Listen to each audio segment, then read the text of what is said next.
Hello, everyone. Welcome to Rational Science, the only site on the internet that does physics rationally. What is rational? Everybody thinks they're rational. Now, the way we do it in science, we define the word rational. And if you meet the criteria, then you are rational. And if you don't like the definition, you have only one option, and that is to define it better, come up with a better mousetrap.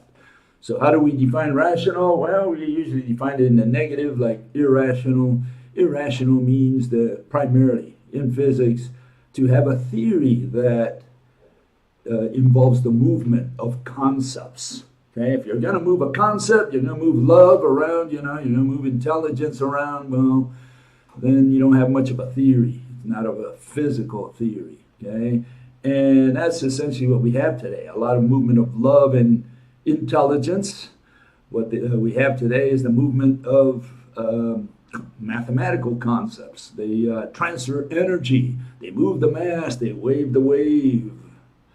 And that's what it's all about, the movement of mathematical concepts. Those are the physical interpretations we have today. Anyways, a couple fellows made a comment about arthritis, that I told them I have arthritis, my hands, my shoulders, elbows, and so on. They said, one fellow says, what is arthritis? Arthritis is when your metabolism is hindered by your nutrition and your body stores the wrong chemicals in your joints. The metabolism only works properly, again, when you stop eating the wrong food. Then the stored chemicals are excreted. It works all by itself. You don't need to do anything other than stop eating certain foods or drinks. I have experienced it myself. So a fellow says that, or believes that, this has to do with eating. You eat the wrong stuff, you're going to get arthritis. Another fellow says arthritis is inflammation. Okay, you need to take dietary supplements that reduce inflammation and avoid foods that give you inflammation. Okay, do it as soon as possible before arthritis deforms your limbs. We have lots of doctors out there. Everybody's a doctor today. You don't need to go to a doctor, just consult one of these guys, they'll tell you what to do. Yeah, what can I tell you? I think there's a propensity for different people, because of their genetics, the way they're born, to have certain maladies, illnesses, disorders, whatever you want to call them. And some people have a tendency, like me, to have arthritis. As far as I know, I was the only guy in the family with arthritis. Maybe I'm wrong, I don't know. And I think a lot of it has to do with genetics. But, I was born with a tendency. Other people are born with a tendency for diabetes, others for cancer, and I got stuck with this stuff. But I think the way out of it is not so much eating. Yeah, eating obviously must help somehow, okay? I'll just say that. But I think the main thing is exercise. You exercise, you won't have trouble. But if you don't do exercise and you eat the wrong stuff, then Mother Nature will punish you. No doubt about that. Okay, so I'm going to go ahead with some ether stuff. We haven't closed all the loops. We haven't tied all the knots, And we've had some people who I've given homework to out there, all the etherists, and I was hoping that one of them would come out and say, look, let me tell you what the ether is, or let me draw for it, the ether, right? Because if you can illustrate the ether, right, or define the word, then I know what you're talking about. But if you don't define it or illustrate it, well, I have no clue whatsoever what you're talking about. What do you mean by ether whenever you mention the word? And so this is the whole problem. The whole problem, these people start talking in the middle of the, they start their theories in the middle of the film. And they start talking about the ether as if you knew what it was.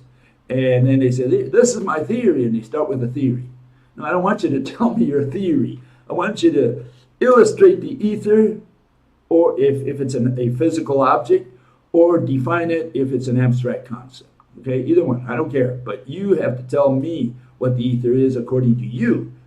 And what these people say usually is, they give you the old, what is it? It's a mantra they have really that they have for God.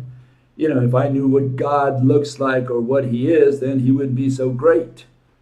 And these people say more or less the same thing for the ether. If I knew what the ether was, then it would be so invisible, so powerful. It wouldn't underlie everything out there in the universe. They would just come in there and and that's why they go directly to the theory, because they cannot tell you what the ether is. This is the whole problem. And yeah, an etherist, like I define it all the time, is a person who doesn't know what the ether is. That's the definition of an etherist. And so here was this fellow the other day, and this is what he put up there.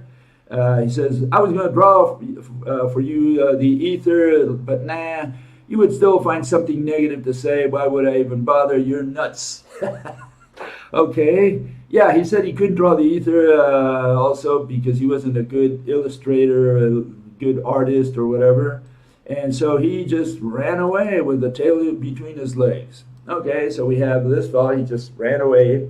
He didn't come back to tell us what the ether is, I guess, and he's welcome to come back and tell us what the ether is. It's very simple. The doors are open. Just tell us what the ether is. Illustrate it, whatever you need to do, okay? Another fellow, he said the following the other day. He said, ether would be like the seed of an apple. There is your object, a seed. And there I have Johnny Appleseed, planting a seed.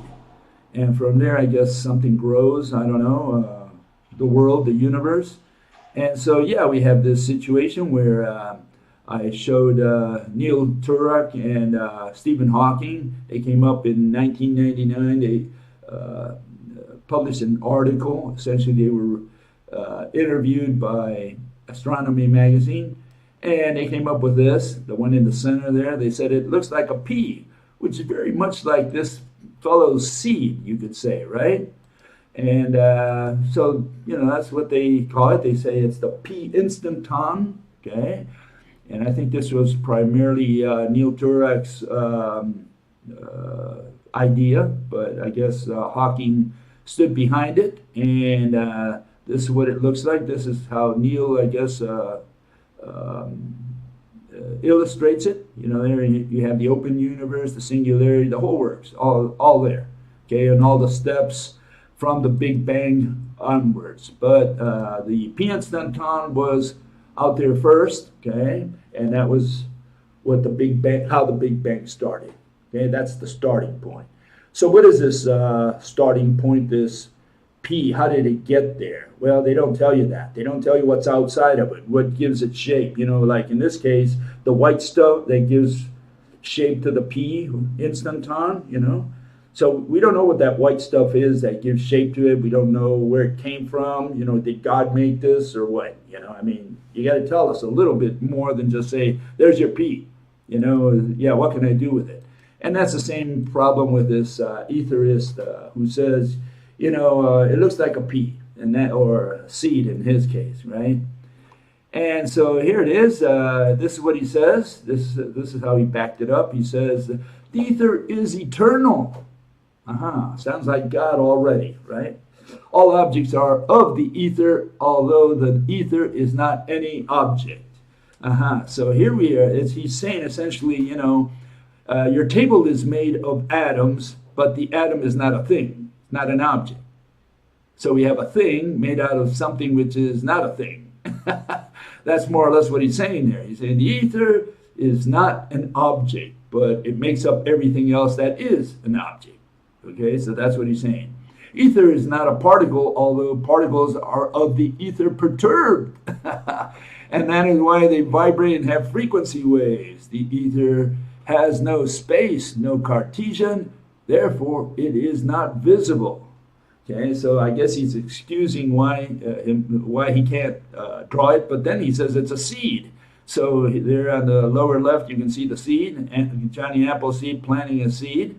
So he says it's a seed, that's what it looks like, but he says it's invisible, and I guess I had to draw it for him. He didn't draw it, I drew it for him, right? Okay, so he says it looks like a seed, or maybe the P instanton, or who knows what.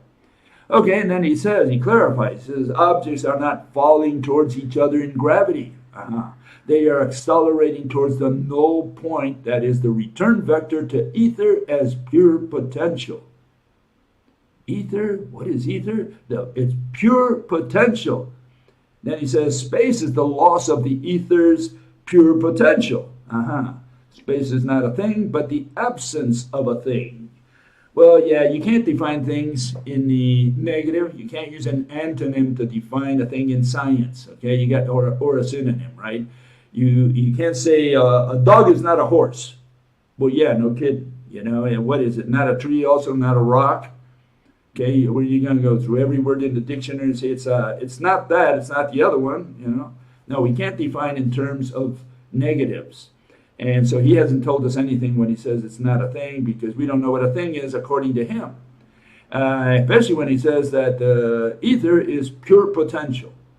And then he continues, he says, the seed is a much better example for the ether than your thread/rope object.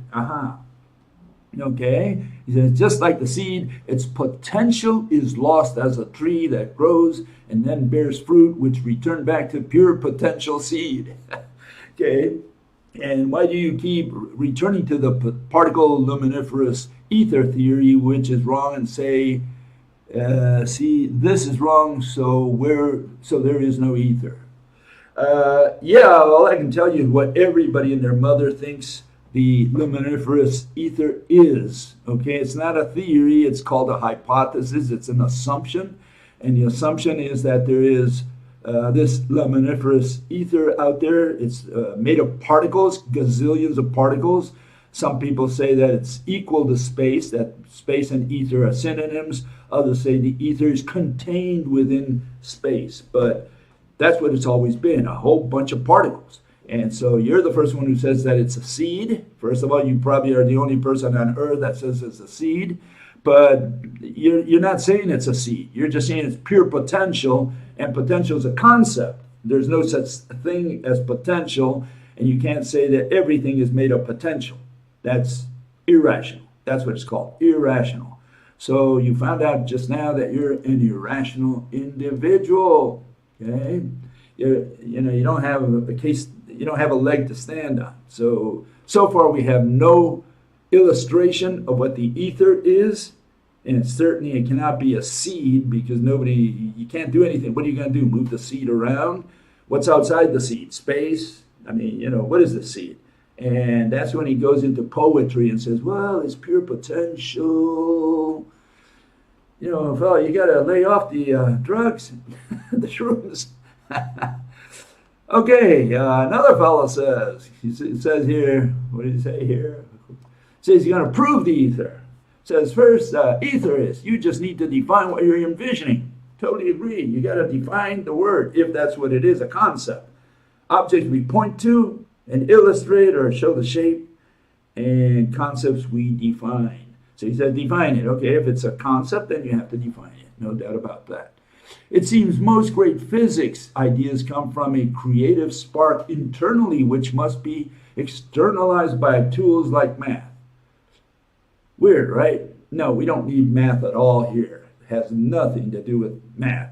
You either show us a picture of it and point to it, in which case we don't need any math, or you define the word, in which case we don't need any math either. We don't need math to know what the ether is. Okay, even if it's a mathematical concept, you can always define it with words. You don't need math. Okay, you don't need quantities here. The idea often comes first, then is proven. No, in science we don't prove. That's in religion where they prove. Proof means that you convince someone of something and now he believes it strongly, because belief is just belief, opinion, and proof, knowledge, means that you believe it more strongly. That's all it means, but you still believe it. How did Plato define knowledge? He said, justified true belief. That's what knowledge is, just belief. And justified, true are both opinions. Whatever's justified, whatever's true is just an opinion. What's true to you is a lie to your neighbor. So all we had was opinions all these years for the word knowledge. Hell, one could almost say his concept of ether has been actualized by the discovery of electrons, which exist virtually everywhere. Yeah, electrons, atoms, no, electrons don't exist everywhere because you have the atoms in between them and neutrons and who knows what. So, no, to say that electrons are everywhere, you haven't solved the problem. You're not, what are you saying, that all ether is just a bunch of beads, which is really my definition of the ether because it is a concept. Yeah, ether, a bunch of particles. You want to call them electrons? Okay, a bunch of electrons, no problem. But the issue is, what are we going to do with that? And what's giving shape to each electron? What's containing all this? Because if the electron is a little bead, I'm assuming that's what you're referring to, then it's got to be contained by something that gives it background. And you got to identify that background. What is it? Space? And now you got to tell us what space is, So it's on and on and on until you get your hypothesis, until you get your assumptions down, pat.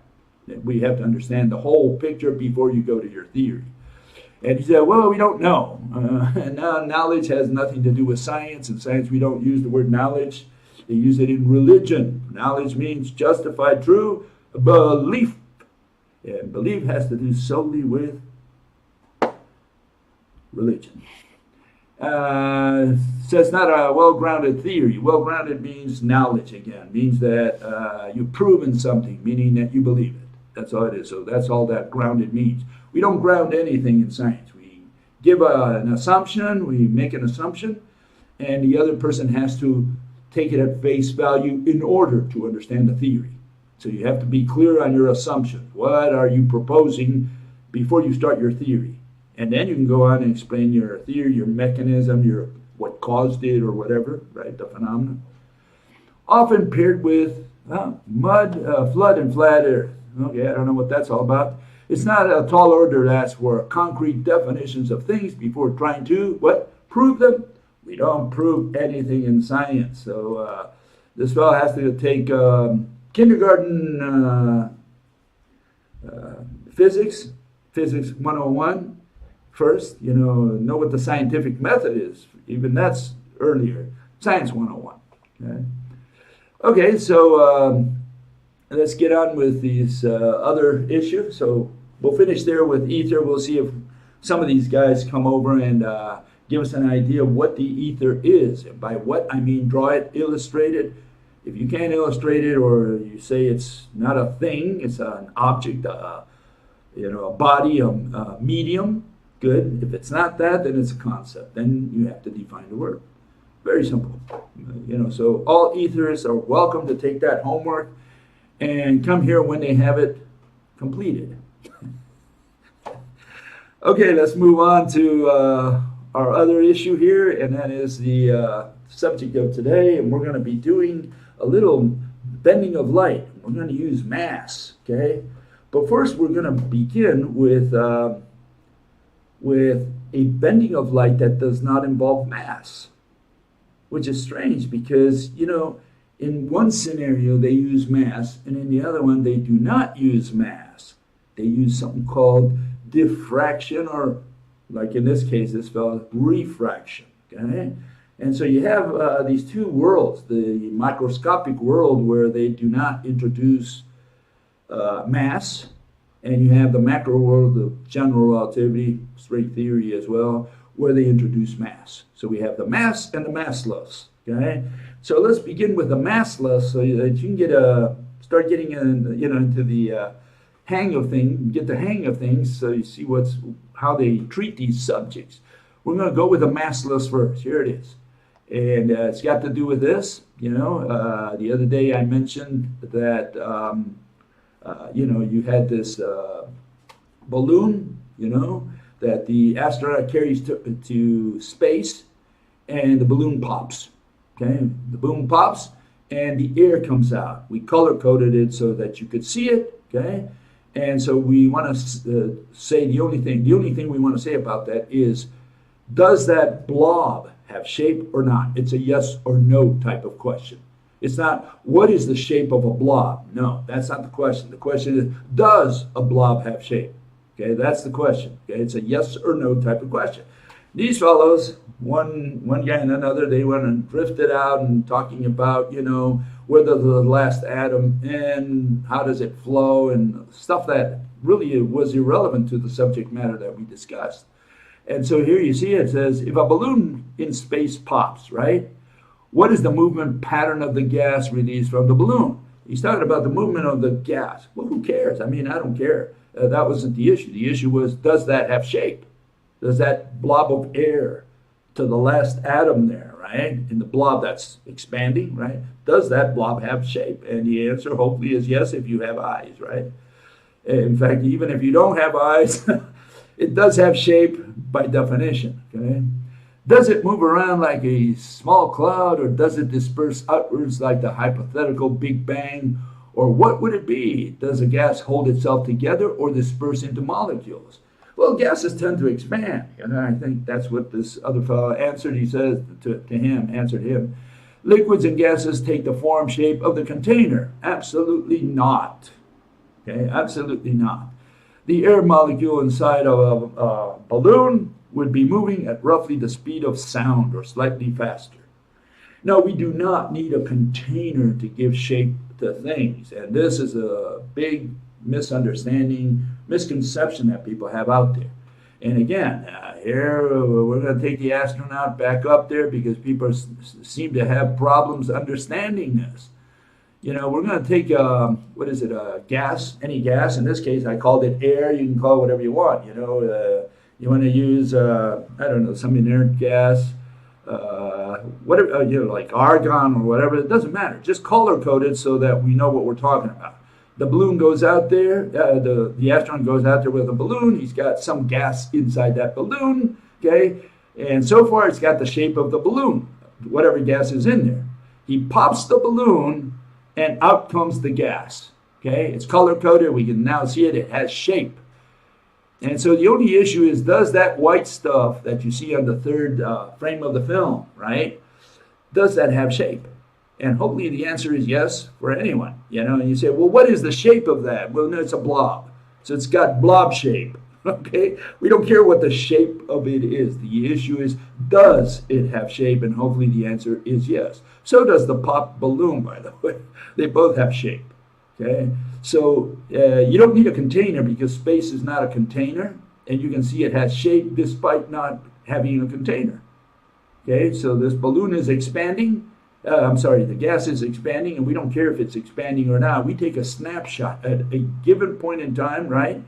And hopefully something comes out in the picture that you took. Okay, so yeah, it does have shape. It's got blob shape, and we don't care what the shape of it is. We're just saying it does have shape. Therefore, that whole thing, that whole blob, is known as an object, as a thing. Hopefully anything made out of atoms is a thing. Okay. So I think it's straightforward. I mean, I don't know what kind of problem people might have in understanding what I'm saying. I think this is straightforward, unless you have some kind of mental block and can't conceptualize what I'm trying to tell you here.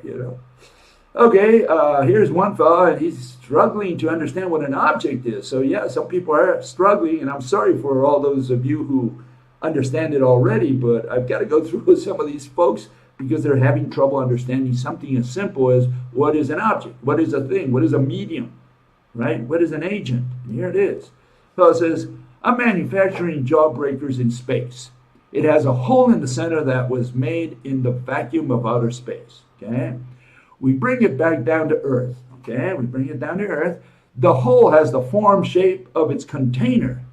Sphere, circle, yeah, it could be a cube, doesn't matter. So he thinks that it has, the hole itself has shape because it's trapped within the container. And so the hole has the shape of the container. If it was a cubic container, the hole would be, cubic. And if it's a spherical one, the hole would be spherical. That's what he's got in this poor fellow, that's what he's thinking. That's the way thinking, I guess you can call it thinking, lack of thinking, right? Is the hole an object? Of course not. And yeah, we agree there. The hole is not an object. But why isn't it an object? Okay?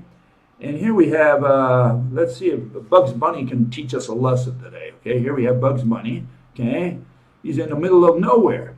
Okay, and I guess out in the field somewhere. And you can see that he's in a hole. The hole is dark, black, you could say. Let's call it black, okay? And he's in the middle of a field, and he's just sitting there, right, with his arm on the ground. But does the hole have shape? That's the question. And a lot of people would say, well, yeah, the hole has shape, like a shadow has shape, right? And the answer is no. What has shape is the ground, okay? And so just so that you don't get confused, let's remove the ground, okay? We're going to remove the ground, okay, and find out the hole has shape. And here it is. That's what was underneath the ground. We took the ground, we put good old bugs out there in space, and you can see that, you know, the hole disappeared. There was no hole. Okay, what was there was ground, not hole. Okay, and let's show it again one more time. Here it is. There's good old bugs, right? And he's just sitting there, right? And people think that the hole has shape, and it doesn't. You know, it's got to be a standalone thing. And here, let me show you what I'm talking about. Here we have an angel, right, with what is known as a halo, usually a plate or a ring around his head. Okay, and the question is, you know, is there a difference between a halo and a ring? And yeah, the answer is yes. A halo is not an object because it's a dependent object, much like in the case of Bugs' hole, you know, the ground served as the object, and people confuse the hole with the ground. They think both of them are objects. And no, the object was the ground, not the hole, okay? And here we have a more or less the same situation. The halo is a dependent object, you could say, you know, just to talk in those terms. It's not really an object, but it's a concept because the halo has the holiness built into it. It's a holy ring, and a holy ring is not a ring. A holy ring is a concept, okay? If we remove the angel like you see on the right, all we have is a ring, okay? We don't have the angel anymore. So that's a standalone object, and we call it a ring. The other one is not a standalone object because in order to call it a halo, we had better have the angel underneath. Okay, so that's the issue. And so, yeah, in the case of bugs, the hole is not the object. The object, if you go far back, you will see the shape of the ground, and the ground looks like a donut. That's what it is. It's got a hole in it. It's a donut, okay? Or whatever, maybe a cube with a circle in it. But the hole is not the object. The object is the, you know, we'll call it the donut, right? That's the object. And we prove this very simple by getting rid of the donut and see if the hole remains. And you'll find out that the hole is a dependent object, meaning it's a concept like the halo. It depends on the donut. Without the donut, no hole. Very simple, okay? For some people. For intelligent people, okay?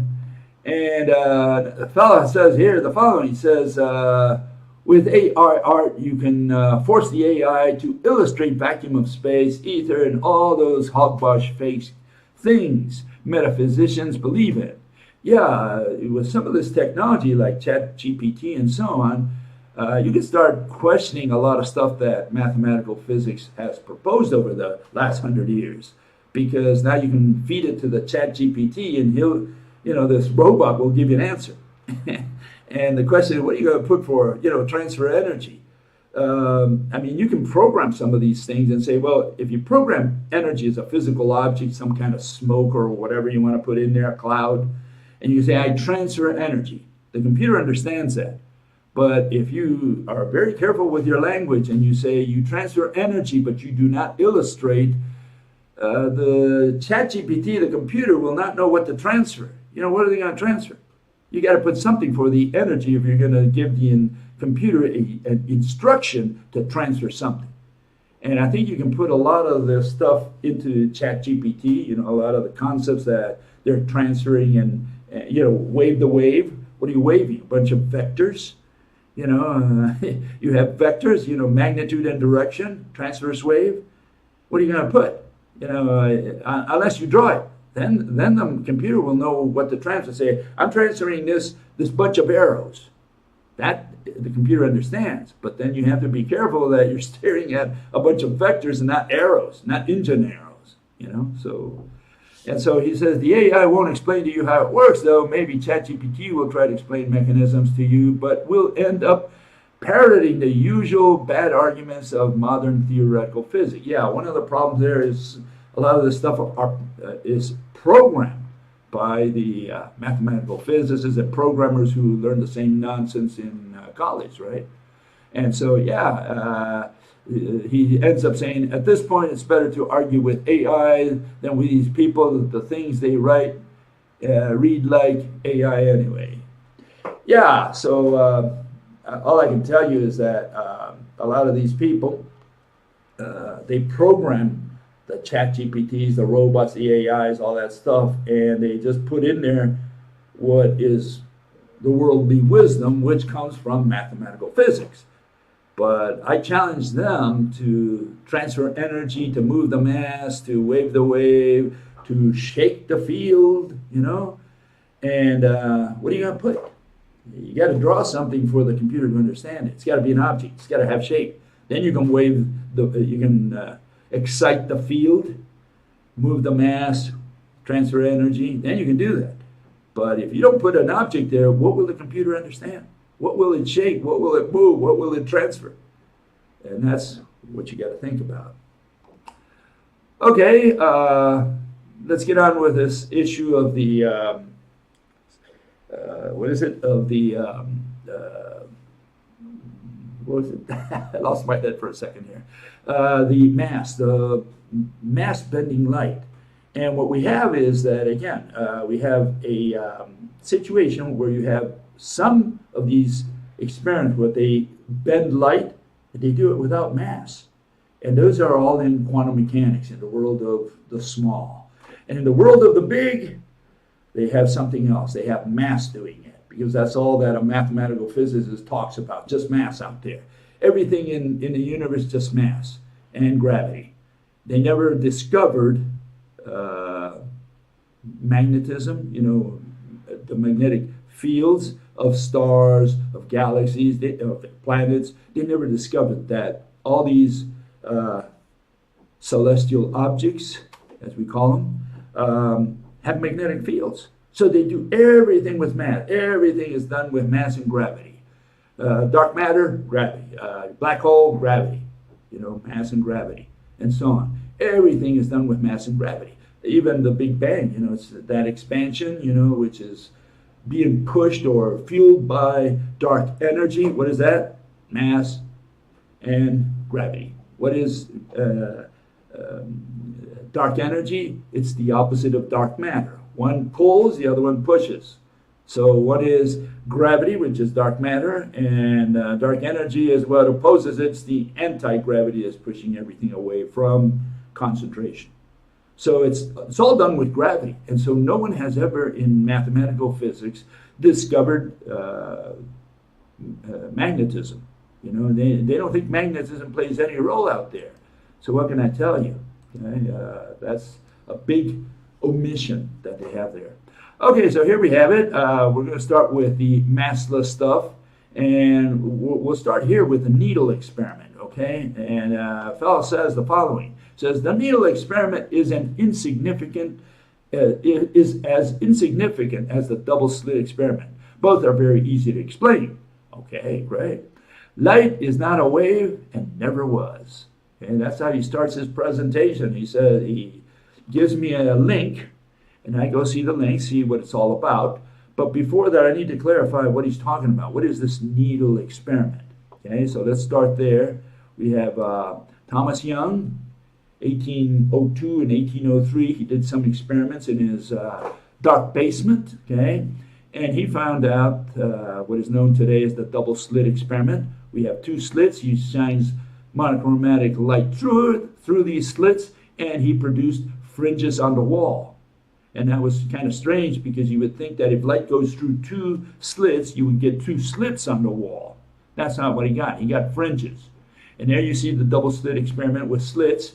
And then it turns out he did it also with a hair, and he acknowledged Newton. He said that Newton did that. He pulled a hair out of his head, I guess, and did this experiment where he shone some light, allowed some light to pass through a little slit or some enter the room, a dark room, and he found that the hair also produced fringes. Okay, and it's very important to distinguish between the one on the left, the slit, the double slit there, and the one on the right, the hair. Okay, very important, and we're going to see why now in a minute. Okay, so here is Bill's needle experiment. Okay, and you'll see why or how we explain it in rational science. Okay, we have a needle, and we're saying that every atom of the flashlight or the laser pointer, whatever you're going to use there, every atom there, okay, is connected already to the needle, especially to the atoms at the sides, on the sides of the needle that make up the sides, the edges of the needle.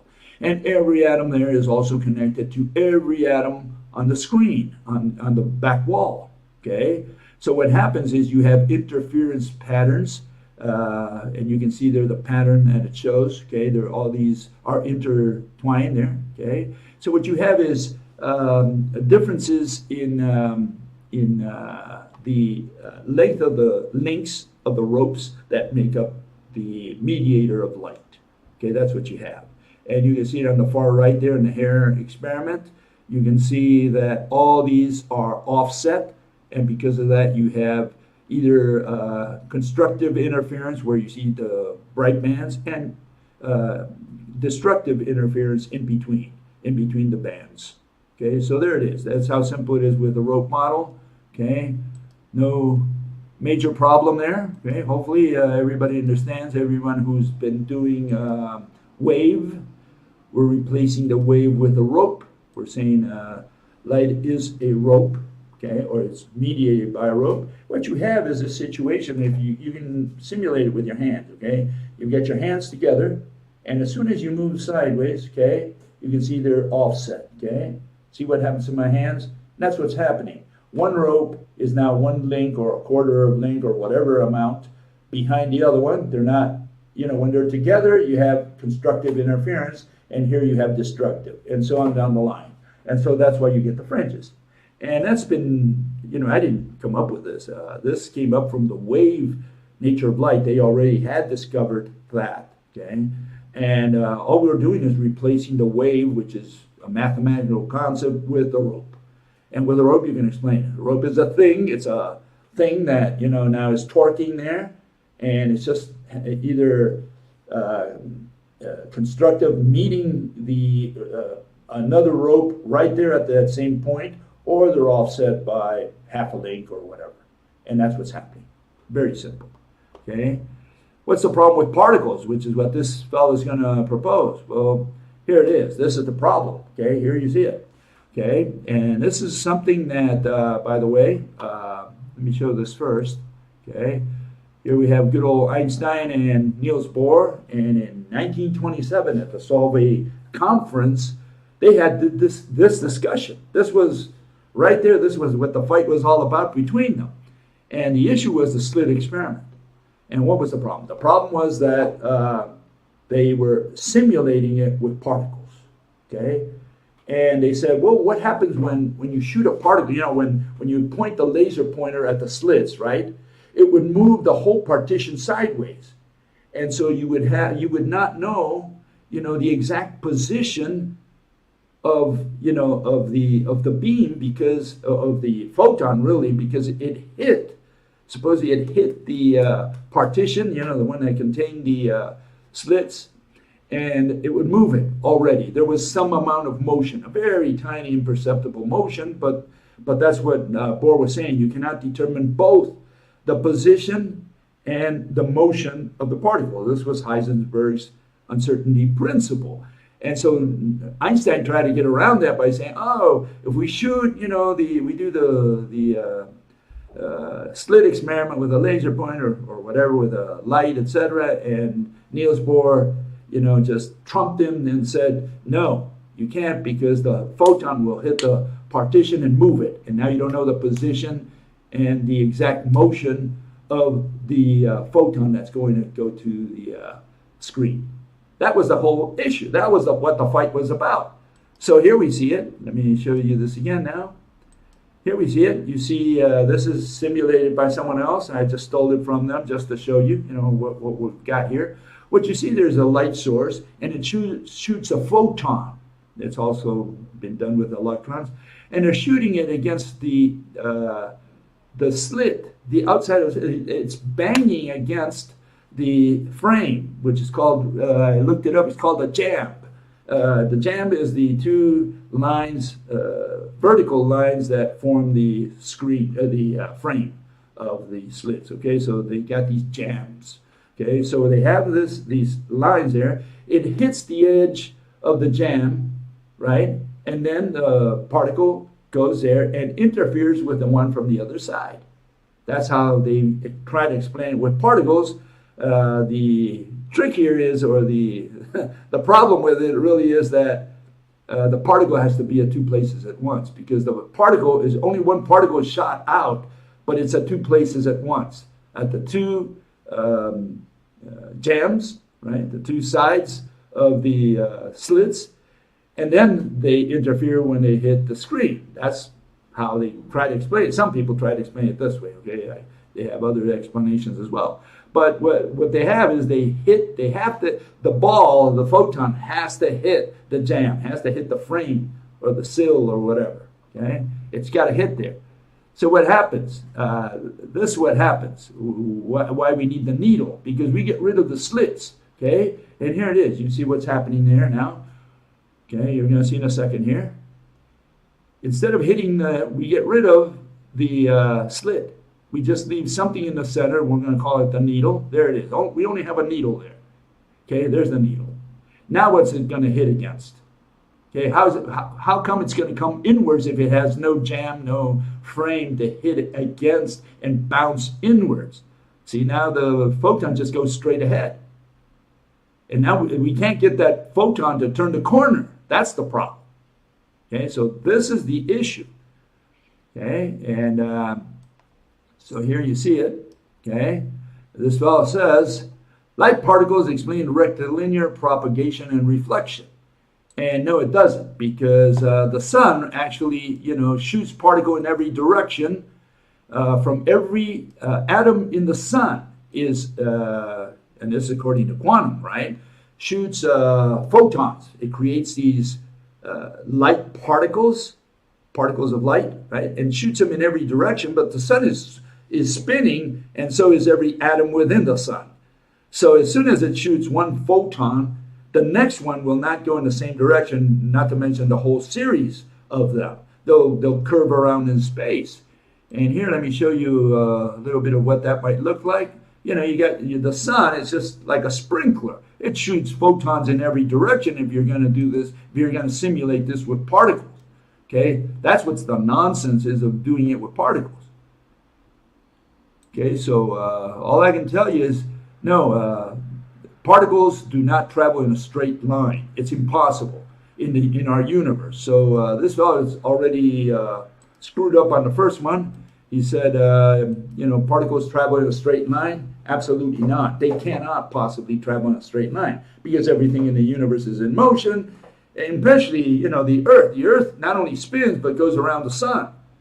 So you can imagine if we simulate this with particles, you just shoot a beam, right? Let's assume that it's made out of all these particles, right? The beam, but the Earth is moving and it's spinning, and if it comes from the sun, not to mention every atom there is producing light, light photons, particles of light, and they're coming towards you, but the sun is spinning and the atom is spinning. You can't get a straight line no matter how you do it. So no, you can't simulate light with particles. It's impossible. Okay, and we're going to do a little more today with this. You're going to see where we're going with all this. Okay, so here we have, fellow continues, he says, the more you get near the spot where the incident rays reflected angle becomes zero, the reflected rays are now directed towards the screen. So if we do it with a needle, right, like we're proposing here, and that's what he's criticizing, he's saying that light is reflected off the needle in every direction. But as soon as you get there to the North Pole or the South Pole, right, as you see at the bottom, He says, well, at that point, the rays go straight to the screen. So far, so good. We have no problem there so far, okay? You can say that it doesn't even touch the needle, it just goes straight, okay? So can't even produce a shadow unless it hits the needle, okay? But if it hits the needle, there's no reason for it to go straight, okay? So it either hits the last atom there in the North Pole and bounces somewhere, or, you know, it goes right through it, in which case he's got to explain why it goes right through that atom. Okay, so he's got to explain that detail to us. But he says, but due to the surface being curved, what we observe is that the rays, and notice that he talks about rays. There's no such thing as a ray, but he's going to talk about ray because it's a convenient word. People understand by the word ray a physical object. They think light is a physical object, then they treat it as an abstract concept, as a flow of particles, which is not a ray. So, we have to be careful about the word ray there. It says that the rays reflect in many different angles according to what? The law of reflection. Okay, I don't know what law, maybe he's a lawyer, or maybe he went to a monastery to study. We have no laws in physics. Okay, laws are in the religion of mathematical physics, not in physics. In science, we don't have laws. In science, we have to explain a mechanism. So there are no laws. The laws means they shoved it down your throat. You must follow it. You must obey it. Means you had to memorize it and, repeat it to get your grade. He says each reflected ray, right? Again, talking about ray, is making a new dot on the screen. Well, yeah, but again, either you hit the North Pole or you don't, that atom there. If you hit it, it's going to bounce, and it's not going to go to the screen. If it goes right through because it didn't hit it, then you don't get a shadow. You just get the light directly, okay? But the issue here is going to be that the blue arrows, and we're going to see that in a second here. Let me show you this. This is the issue here. He says, first, let me define ray just in case, because this guy uses the word ray but hasn't defined it, so I'll define it for him. He can always contradict me and define it differently. It says, any of the lines of light that radiate from a bright object, a beam of radiant energy such as light, a stream of material particles traveling in the same line, and a single particle of such a stream. And so the problem is we don't know what a ray is. It could be any of the above. And essentially, I think what this fellow is saying is that a ray is a series of particles that are traveling in straight lines, which is impossible if everything in the universe moves. So we don't have such a straight line in reality. The fact that these people are fooled into believing that a string of particles, discrete particles, meaning that they're not touching each other, right? It's just one right after another, like a bunch of balls. They cannot travel ever. It's impossible to travel in a straight line, what they call a straight line, meaning rectilinearly. Okay, that's the correct word. They cannot travel rectilinearly. One will be here, the other one next there, and what you'll see over time is a curve. That's what it's describing in space, right? As we move around. And they don't understand that. They say, but the beam went straight. Yeah, then it can't be made of particles, because if it was made of particles, you would have a curve, no matter what. Okay, you cannot conceptualize a straight itinerary, as this, rectilinear itinerary, with discrete particles. Not in real life. The Earth moves, the Earth spins, the sun moves, every atom moves. You can't achieve it. Conceptually, it's impossible. Okay, and so here he finishes up saying, at 0 degrees, this is the part I like the most, is that most of the light is pointing straight and making the central maxima. No, absolutely not. Okay, because he's thinking that this needle is transparent or something, or translucent. No, the needle's going to block the light, so you're not going to get the central maxima, which is that heavy light that you get during the slit experiment, right in the center. You're not going to get it because the needle is blocking all the particles there that you see between the North and South Pole. So that's not true at all, what he said there. But then he continues with the word rays. He says, some rays are also deflected or diffracted inwards, contributing to the central maxima. Absolutely not. He's saying that there are particles that turn the corner where you see the red arrows there. How does he explain that? How did they turn the corner? That's the whole issue. The issue is that you cannot explain those red lines with particles. And then he just summarizes as deflections explain heading of light around corners. Absolutely not. So, this guy hasn't explained anything. First of all, he's describing. He doesn't understand the difference between an explanation and a description. That's the first part. And then he's absolutely wrong. I don't know where he got this. I want him to do this in the lab. Show me with a bunch of balls, right? Particles. He can throw sand if he wants with a sandblaster or whatever. And he can go in there and show me how they turn the corner and move inwards, like you see there. Okay? So no, this doesn't happen. The red lines, the red arrows there, that's what he's explaining. He's describing, really. He's not explaining anything. He's not telling us why they turn the corner. And he just says, well, it's the law of reflection or refraction or diffraction or who knows what law he learned out there. No, this is absolute poppycock, what he's pointing out there. None of it holds, even in a lab experiment. Everybody can do it. Just put a telephone pole and show me how the balls go inwards. To show it. Proof. Evidence. Okay, so yeah, that's the whole problem there. Okay, but what's interesting about this whole thing is that the word mass has not appeared yet. So they're explaining the bending of light from a light source, for example, a laser, turning around the corners of a needle, and they're doing it without mass. They're not saying that the mass of the needle is bending light. They don't use mass at all here. Mass is not part of quantum mechanics. They don't use the word mass at all there. They use the word energy, yeah, another form of mass supposedly. They use charge, plus, minus, all this nonsense, field, but they don't use, force, right? But they don't use mass, and they don't really do much on time either. They don't use the word time. Mass and time belong to general relativity, okay? So when they're out there, with the satellites and the, the celestial objects, then they talk about mass, and they forget completely about the slit experiment, which also supposedly bends light. If we're talking about photons, discrete photons, bends really, what did we say the other day? It deflects, because you can't say you bend light if light is made of photons, of discrete particles. No, the best you can do is say that it deflects the series of photons. But see, they talk about bending rays, bending light. That's when they put the word ray and the word light, because they're going to bend light, And so we have a little problem there, because if this ray, this light is made of photons, then bend, warp, those are the wrong curved, those are the wrong words, wrong verbs, or adjectives if you're going to qualify it.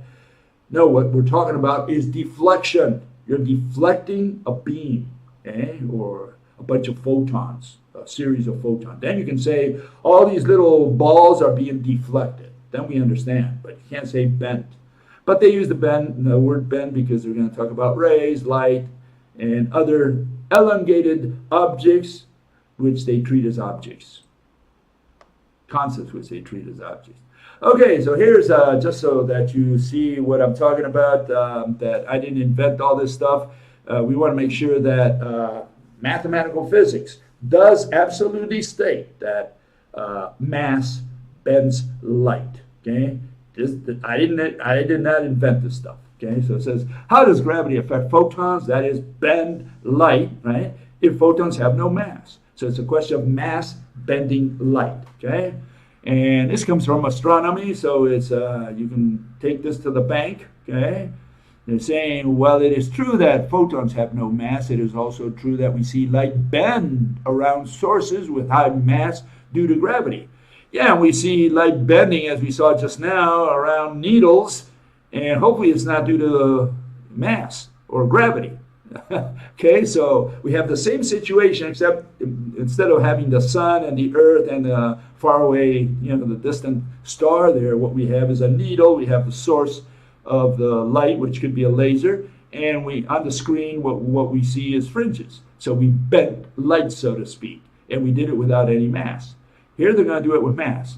So this is not because the mass pulls on the photons directly, but instead because the mass warps the space-time through which the photons travel. So what they're saying is, we're going to weigh the canvas of space-time downwards. This is going to be the explanation. This is going to be the physical interpretation. We're going to bend it down. How? We're going to put the sun there. We're going to weigh it down with the sun. The sun weighs this canvas downwards. So now the path, meaning the route, the highway, right? The road, the real physical road is bent, it's warped. And so the photon has no choice but to roll around or slide around this curved surface. Okay, so what's curved is the surface. Light is not curved or bent. Light is deflected because it's made out of discrete photons which are rolling or sliding around a curved surface. So we have to understand the context, but these people keep mixing all this up, talking about rays, talking about paths, right? And there they clarified, imagine a bowling ball on a mattress. The ball is a massive object, say the sun, right? And the mattress represents space-time. Okay, so they're talking about physical objects. Even though space-time is just four number lines, which they call coordinates or dimensions. Now, it's neither. It's just a bunch of number lines, four number lines, in which it sits. Of course, space-time is four-dimensional. Absolutely not. It's four number lined. That's what it is. But it's a bit harder to imagine that. Yeah, tell me about it. You can't imagine four number lines first being at 90 degrees to each other because number lines have no direction. You cannot put directions to numbers. They always put this arrow in the coordinate system where the arrow points in a given direction is a 90 degrees to another. That's not true in number lines. Number lines, they have no direction and they don't run perpendicular to anything. You can put numbers in any direction you want. Okay, you can put them in S form if you want. Okay, so that's not true, and that's why he's got problems illustrating that or visualizing or imagining it, right? When you place the bowling ball on the mattress, it deforms the surface. Okay, we understand that. If a grid were drawn on the mattress, you would see the grid deform, so the straight lines of the boxes were no longer straight. Okay, no problem. We understand that. The same is true for a star sitting in space-time. The star deforms space-time around it, causing it to curve towards the star. Meaning that not only space-time is a physical object according to this description, but it is malleable. Okay, it's stretchy. It's like rubber bands, and warps at your leisure.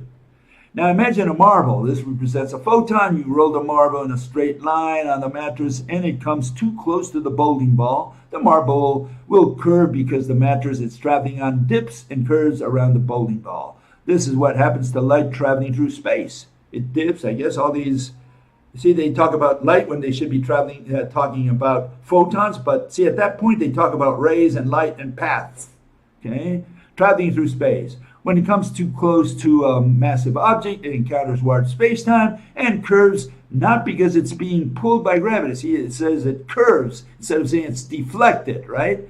But because the space-time it's traveling through is curved. Yeah, the space-time might be curved in your language, but you can't say the light is curved. Light is being deflected because space-time is curved. That's the way it should be stated, right? So its straight path becomes a curved, bent one. No, it's the path now they're talking about again. Path, they're saying it's not the itinerary, they're saying the road, the highway. Okay, and that's where the problem is. Mathematician is a person who doesn't know how to talk. So they use adjectives when they should be using adverbs, and they use nouns when they're talking about verbs. That's the problem. Okay, their language. Okay, so where do we go from here? Just wanted to mention this, that not only mass produces bent light, okay, they also bend and warp and curve light with acceleration. Okay, this is another one, okay, and this came out of Einstein's head. It had to be out of his head, this great scientist, right, physicist. And he said if you have zero motion inside an elevator and you point a flashlight, from the outside, the light goes right straight through. Okay, we understand that. If it's in a constant velocity, the two fellows moving at the same time, you have this light going across. Well, again, it looks like we have a straight line, okay? But if you have acceleration, the light bends. Why? It should, I guess, in mathematical physics, because it's made out of photons, right?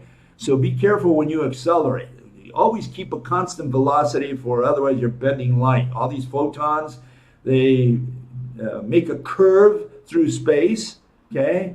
And yeah, so they have contradictions, because on the one hand, here you have acceleration producing the curvature of light, meaning the deflection of light. Okay? But not when you have a constant speed. Their words, okay, just in case. Yeah, incredible, but this is what these people who study 10 years at the university tell you, okay? PhDs, or what was it, DHPs, right? Doghouse parrots, that's what they are. They just parrot what they were taught at the doghouse. So they're not PhDs, they're DHPs. Okay, so what they're saying essentially is the following. Because of what these folks discovered, that light bends and so on, and then there's this warpage of space-time, they abandoned Newton. And they abandoned Newton only because of a question of accuracy. Einstein's equation gives better numbers, closer numbers to reality than Newton's, so they abandoned Newton altogether. And partly because Newton could not explain the mechanism, the cause. He said, it's all made of particles. How does the sun attract the earth, gravity? With particles. You throw particles out. How do you attract something? By throwing stones at it.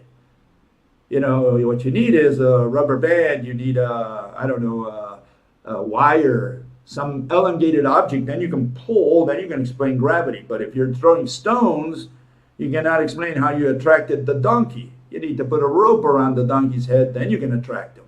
That was the problem. And so here's Newton. This comes from the Cosmic Times, which was published in 1919. And this is out of NASA's website, okay? And it says the following. Says that Newton in optics, he said the following, or meant the following: a ray of light from a distant star just grazing across the edge of a massive object should be bent, okay? Ray being bent, okay? That's what they're using, the words, by an amount that depends on the object's mass and thus its gravitational field. Field, what is field? Concept. So we have concept bending things. Newton thought of gravity as a force that pulls things towards an object. The bigger the object, the stronger the pull. And then what was the issue? The issue was a question of accuracy. In the case of Newton, he applied his equation, mass, distance squared, right? A light ray from a distant star grazing the edge of the sun should be attracted or bent by the sun's gravity by an amount equal to 0.87 seconds of arc. Okay, these are astronomical measurements. Okay, we don't need to know exactly what they mean, at least not today. We're not going to spend time on determining what they are, but when Einstein came around, he came up with a different notion of what gravity is supposed to be, and he in the same Cosmic Times there, and they said, according to Einstein, gravity, like inertia, doesn't pull. Instead, a mass warps or curves space and time surrounding the object. Okay, what we just saw, the sun weighing down space-time. The amount of curvature is proportional to the amount of mass. The curvature of space then curves the paths. Path? What are we talking about here? Path? Is that a road? Is that an itinerary, a trajectory? What are we talking about? The paths taken by rays. What's a ray? This stick? Is it a stick? Rays of light. So we have the paths and the rays, okay? And that's what these people talk about. They talk about, bending rays, bending the paths of rays. And it says Dr. Einstein's theory, which is highly mathematical, in other words, has nothing to do with physics. Physics, we do not use math. Physics is about explaining mechanisms, not about doing equations. Predicts that the curvature of space around the sun should bend starlight by twice as much as Newton's theory predicts, and here's 1.75 seconds of arc. The other guy was 0.087, right? Thus, Dr. Einstein predicts that a ray of light from a distant star grazing the edge of the sun on its way to the Earth would suffer twice the deflections predicted by Newtonian principles. So because he was more accurate, right here it says, the amount by which starlight is deflected by the sun is thus regarded by astronomers and physicists, mathematical physicists, all of them really, not one of them is a physicist or astronomer, as one of the crucial tests in determining the validity of the Dr. Einstein theory of relativity versus Newtonian physics. In other words, the fight between Einstein and Newton was an issue of accuracy. Okay, so these folks essentially abandoned Newton, which said particles. Gravity is particles, but he couldn't explain it. In fact, he says, "Finger non hypothesis." He had no clue. That's what he was saying. I have no clue. Okay, and here you have, this is Newtonian version, okay? He said the sun, sends particle or receives particles from the earth, and that's why the earth doesn't fly away. And he could not explain with particles. He wrote to Bishop Bentley, and he said, I have no idea how gravity works, what the mechanism is. And he said that. But a few hundred years later came Einstein. He says, I got a different idea. Here it is. This is what I say. I propose. We have this canvas, length, width, and height. We put the earth in there, or the sun. You can put whichever. And the moon just rolls around forever. So they changed one, the force for the bending of space-time, which is a geometric theory. Okay? So one is a force theory, which Einstein says it ain't, but it is anyways because you have a force weighing down the canvas. Why does the earth, or the sun for that matter, weigh down the canvas if it's not a force pushing it downwards? And what is downwards out there in space? Well, we don't know. We haven't figured out. We haven't, settled that issue either. So you have the earth or the sun weighing the canvas downwards with a force, and then for some reason, then we have gravity, which is just a geometry of space-time. That's essentially what these people are saying. So we still have force. We haven't gotten rid of force. That's the point. Okay, so just in case, we rub it in one more time. Here's from Fermilab. Now, Fermilab is, one of these accelerator outfits out there near Chicago. Okay, and here it is. Can you bend light? This is what they say. So here we have confirmation. We have out in space, light rays bend. What's a ray? Well, there you have Ray Charles, I guess. I don't know. When passing very near massive objects such as stars and galaxies, okay, the presence of matter curves space, and the path of light ray. I guess the yellow brick road there, I don't know what path is. Path is an itinerary, a trajectory, or a road. Is it a highway? What is a path? A path of a light ray. So they're talking about the itinerary of a bunch of light rays. What are rays made out of? Particles, discrete photons. So we have the itinerary of photons. They call it a path of a light ray. Says will be deflected. Finally, someone that uses the right word. Deflected as a result. Yeah, they're deflected if you're going to talk about particles. This process is called gravitational lensing, which we covered last week, because of its similarity to the way normal lenses bend light rays. Again, go back to bend and rays, right? That pass through them. Einstein predicted. Prediction. All these astrologers predict. They call themselves scientists. Einstein predicted that light rays would be bent by the gravity of massive objects. Okay, and there you see the pics on the bottom. Okay, scientists observed this effect soon after the theory of general relativity was published. Einstein published in 1915, and it was Arthur Eddington that confirmed in 1919. Right, a couple years later. Since lenses bend light, they bend light? Okay, since lenses bend light, we call any massive object that bends light rays a gravitational lens. By measuring the bending, scientists can determine the mass of the object causing the bending. Now, this is interesting because that's how they determine black holes and dark matter, because they use mass and they say, oh, something is pulling, on something else. Why is a black hole so popular? Because you have the mass of the black hole, supposedly, this thing that is infinitely heavy, right? And it's tugging on a star that is far away and forcing it to orbit around it. Or it gobbles up its gaseous skin, okay, and eats it up. Okay, by what mechanism? And they say mass. Mass is a concept. Concepts don't have the ability to affect things. And so we have this massive black hole, which is a zero-dimensional, no size, no shape, nothing. It's got lots of mass, even though it crushed all matter out of existence, and mass is the quantity of matter, or a measure of quantity of matter. It's got no matter, no size, but it's got influence. Sounds like a politician. And so it's tugging on a star far away. Okay? And dark matter, same thing. You know, why do stars at the edge of a galaxy travel just as fast or faster than the ones on the inside?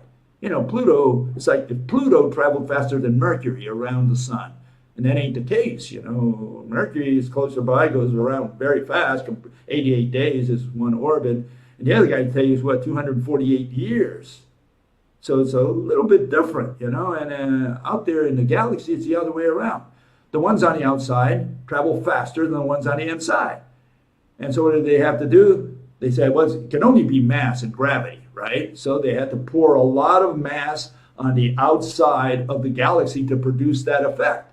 Invisible mass, invisible matter, and they call it dark matter. It's dark because you can't see it, you can't feel it. You know, it's translucent because you can see the galaxies in the background where the dark matter is supposed to be. So they sprinkle all this dark matter around the edges of the galaxy to get the equations right. So they invented this ghost called dark matter, and that's how they explain all this stuff, if you can call it an explanation. Okay, what's the problem with all this? Let's get rid of it all completely. All this garbage coming out of mathematical physics, out of Cambridge and Harvard and Stanford and MIT and all the Ivy League. Get rid of all of them. Execute them all, I say. I think they should all be hanged, okay? Because they're committing a crime against humanity, these people, when they give all this stuff to the public and they say, oh, we can explain all this because we're just telling you what the mathematics says. Absolutely not. They have a completely misconception of how the universe works. And let's expose these people, okay? Here we go. We're going to go with something called the Cavendish torsion balance, okay? Cavendish came up with this. Actually, it was someone else, but he stole the trick, okay? And so Cavendish did this experiment with the torsion balance. It looks more or less like this. This is a modern version. And you might say, well, I don't believe in what I see here, Bill. You can do it at home. Millions of people have done this, all right? Thousands maybe. Lots of people have done this, okay? So all you need to do is come up to speed on it, okay? But here it is. More or less in slow motion, but it's speeded up because what happened over a period of several minutes is speeded up, okay? But you'll see what the torsion balance does. It pulls masses together here on Earth. We can do it here in the living room, okay? Here it goes. Okay, so what you see here, you see there's a string, a little thread holding up this torsion balance, you could call it, the balance there. It's got some weights. And you have two bowling balls, heavy things on opposite sides, and you can see one is attracting one side, and the other one's attracting the other side. Okay, and so there you have it in fast motion. Okay, it's a very slow process. Okay, this guy filmed it. Okay, not mine again, just borrowing it. And other people have done the same experiment. Okay, so this is known as the torsion balance, Cavendish's torsion balance, if we want to give it to someone. Okay, you can see mass attracts mass. Now, how much does a bowling ball weigh? Okay, I don't know, a couple pounds. What if you put something that weighs, you know, like 100 tons? Okay, keep that in mind for a second. Okay, we're gonna do something like that right now. Okay, so let's take this one out and let's put this other one. Okay, the other issue is ray reversibility. What is ray reversibility? A lot of people are not aware. Okay. And again, that's why light cannot be made of particles, cannot be mediated by particles, discrete particles, okay? Because of ray reversibility. It's impossible, simply. You shine a light, any light, you know, against the wall or through a prism or whatever, and light retraces its exact path. Light is two-way, not one-way. Let me repeat that. You send a beam, right? Send some light or whatever, if you want to talk about sending, okay? It goes to the prism, it curves or it bends, you could say, right? Light bends, you can see it bending like a spoon when you put it in water, right? So it bends, okay? But the point here is that light retraces its exact path. Okay, and not that it goes this way and then comes through another road to the same point. No, it retraces its exact point, its exact path. Okay, trajectory, itinerary is the same. Okay, it's called ray reversibility.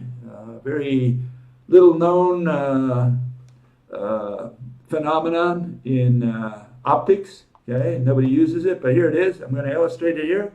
Light retraces its exact path. Okay, it goes to the mirror, right through the prism, and to the light. Goes in both directions. Okay, I'm not going to go into the details of how we know this, but if you move, because you know, Earth moves around the sun, spins, atoms are moving all around, you know, and so if this is made out of particles and the Earth is moving, like we show there, it's made out of particles, and everything is moving, then the light would not retrace its path, its itinerary. It would go somewhere else. Okay, that's what we're showing there.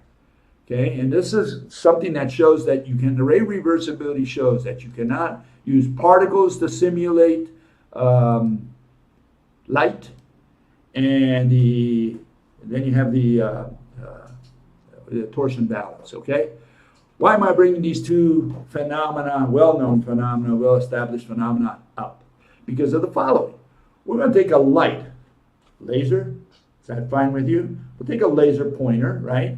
And we point it at a mirror or some object, okay? So we mark it, we say, okay, it's always pointing at that when it's straight.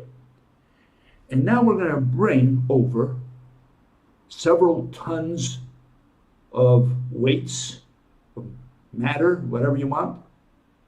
Will it bend the beam? Or will the beam continue straight, you know, into this thing that you marked there? So let me illustrate that. And it's got to do with ray reversibility and also with the torsion balance. Okay, here it is. Okay, here's so by the way, that's Fermat's principle, least path. Okay. But here's the point. You've got 1 kilometer. You go to the desert, right? You shine a laser to a mirror, okay? And you mark a spot on the mirror. You can even connect the mirror to the flashlight so that you always have the same distance, the same everything, okay? And now you bring in 300 tons there. You put them, you line them up along the beam next to it. Will the beam bend as predicted by mathematical physics? Okay, because according to them, you put all these tons there, well, it's going to warp space somewhat, and that amount of warpage is going to, you know, twist or bend the beam of light. Does this happen? Well, I'll bet you $1 billion it doesn't happen. Okay, you can put all the tons, you can put a mountain next to it. Okay, you can do this experiment in the desert and compare it to next to a mountain. You should get the same results, always a straight line, okay? Because, again, it's not made out of particles. A beam is not made out of particles. It's made out of a rope, okay? Well, the mediator of light is a rope, and that rope is taut. It's pulled straight. And here, more or less, if you can see this, hopefully, put it closer there, okay? It's there it is, okay? And my fists, you know, they're the atoms. Okay, here it is. There we go. There we go. Okay, so my fists are the atom. And there you have this rope, okay, connects them. Torsion of this thing is light. And at the same time, you have a mediator for gravity, which is a force of pull. No space-time, no waves, no particles, a rope. With that, I'll see you next.